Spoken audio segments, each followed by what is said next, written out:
বন্ধুরা, আজ আমি আপনাদেরকে এমন একটি ঘটনা শোনাতে যাচ্ছি যা এর আগে আপনি হয়তো কখনো কোথাও শুনেননি। হয়তো জীবনে আপনি অনেক অলৌকিক ঘটনার বিষয়ে শুনেছেন বা দেখেছেন, কিন্তু কখনো কি আপনি কোথাও শুনেছেন যে আকাশে উড়ে থাকা প্লেনের মধ্যে ধামাকা হয়ে যাওয়ার পর প্লেন সুকলমে ল্যান্ড করেছে? আজ আমি আপনাদেরকে এমন একটি প্লেন দুর্ঘটনার কথা বলবো যেটা চমৎকারের চাইতেও বেশি কিছু নয়।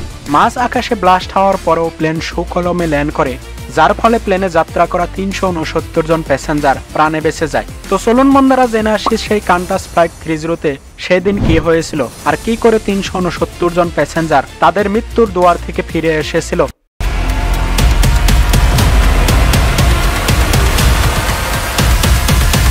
২০০৮ সালের ২৫ জুলাই কান্টাস এয়ারলাইন্সের ফ্লাইট ৩০ হংকং থেকে অস্ট্রেলিয়ার মেলবোর্ন শহরের উদ্দেশ্যে যাওয়ার জন্য প্রস্তুতি শুরু করে। কান্টাস ফ্লাইট ৩০ যেটা সাধারণত লন্ডন থেকে হংকং হয়ে প্রতিনিয়ত মেলবোর্নে যাতায়াত করে, ফ্লাইট ৩০ তার দ্বিতীয় পর্যায়ের যাত্রায় হংকং থেকে মেলবোর্ন যাওয়ার জন্য প্রস্তুতি শুরু করে।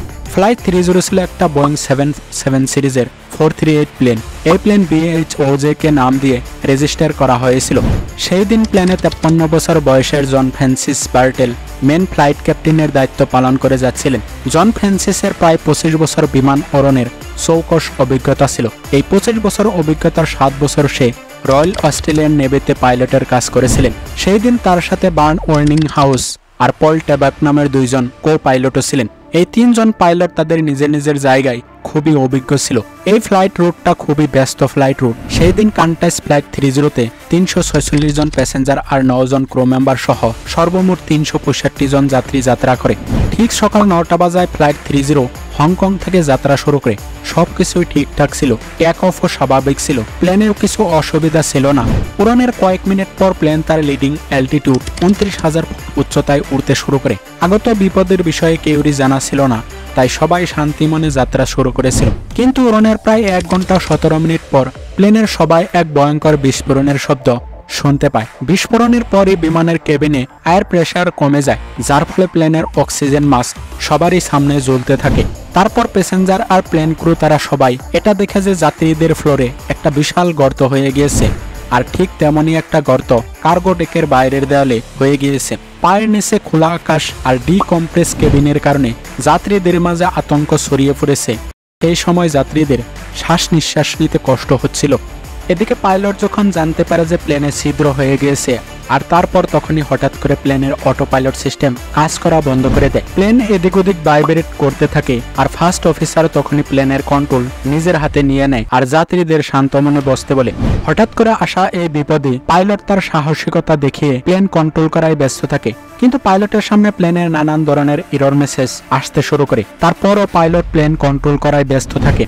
২৯,০০০ ফুট উপরে প্লেনের ছিদ্র হয়ে যায়, ফলে প্লেনের কেবিনে অক্সিজেনের মাত্রা কমে যায়। এত কম অক্সিজেনে শ্বাস নেওয়াটা সম্ভব ছিল না, তাই প্লেনের ইমার্জেন্সি অক্সিজেন মাস্ক সবাই পেয়ে যায়। কিন্তু এই অক্সিজেন দিয়ে শুধু ১৫ মিনিটই শ্বাস নেওয়া সম্ভব ছিল, কারণ প্লেনে ১৫ মিনিটের চাইতে বেশি অক্সিজেন সাপ্লাই থাকে না। এই পরিস্থিতির মোকাবেলা করার জন্য পাইলট তাড়াতাড়ি প্লেন ২৯,০০০ ফুট উচ্চতা থেকে ১০,০০০ ফুট উচ্চতায় নিয়ে আসার চেষ্টা করে, যার ফলে প্লেন প্রায় ৩৫০০ ফুট পার মিনিট স্পিডে নিচের দিকে আসতে থাকে। তাই পাইলট প্লেন ক্র্যাশ হওয়া থেকে আপ্রাণ চেষ্টা চালিয়ে যাচ্ছে, কিন্তু সে ভালো করে জানতো যে প্লেন এই পজিশন থেকে উঠে সেফ ল্যান্ডিং করাটা কতটা কঠিন ছিল। প্লেন একেবারে ক্র্যাশ পজিশনে পৌঁছে গিয়েছিল, তাই সে এটিসি কে তাড়াতাড়ি কন্ট্যাক্ট করে আর বলে যে প্লেন যে কোনো সময় ক্র্যাশ হতে পারে আর সব নিমিষের মধ্যে শেষ হয়ে যেতে পারে। তারপর পাইলট কোনো কাছের এয়ারপোর্টে প্লেন ল্যান্ড করার কথা চিন্তা করে। সেই সময় তার লোকেশনে ম্যানিলার নিনয় অকিনয় ইন্টারন্যাশনাল এয়ারপোর্ট কাছে ছিল। পাইলট এই এয়ারপোর্টে প্লেন ল্যান্ড করার সিদ্ধান্ত করে, আর সেই সময় পাইলটের কাছে এই এয়ারপোর্টে প্রথম ও শেষ ভরসা ছিল। তখনও প্লেনে অনেক ইন্ধন বাকি ছিল, কারণ প্লেন ওড়নের মাত্র ১.৫ ঘন্টা পার হয়েছিল।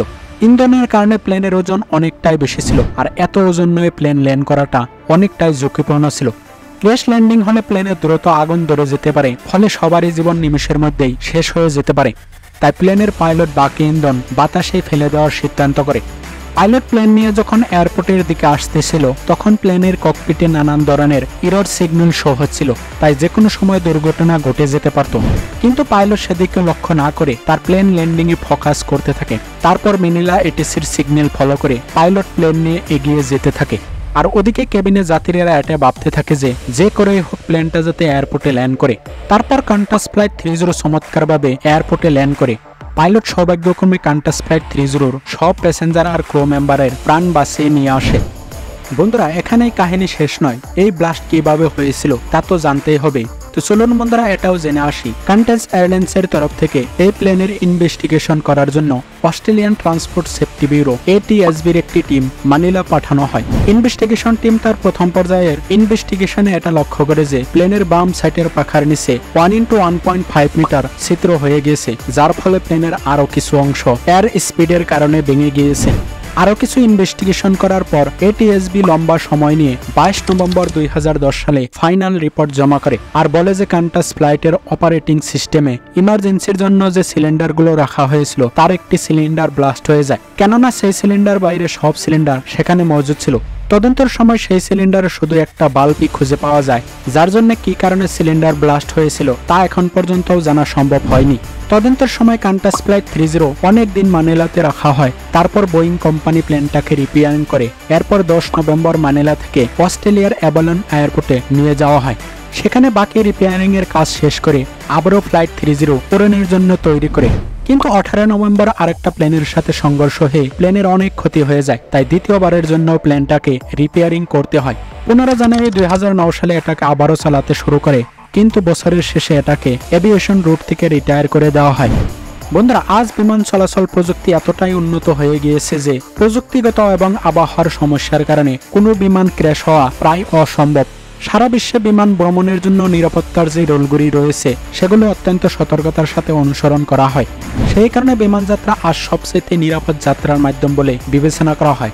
বন্ধুরা, এই দুর্ঘটনার কথাগুলি জেনে মন খারাপ করার কোনো প্রয়োজন নেই।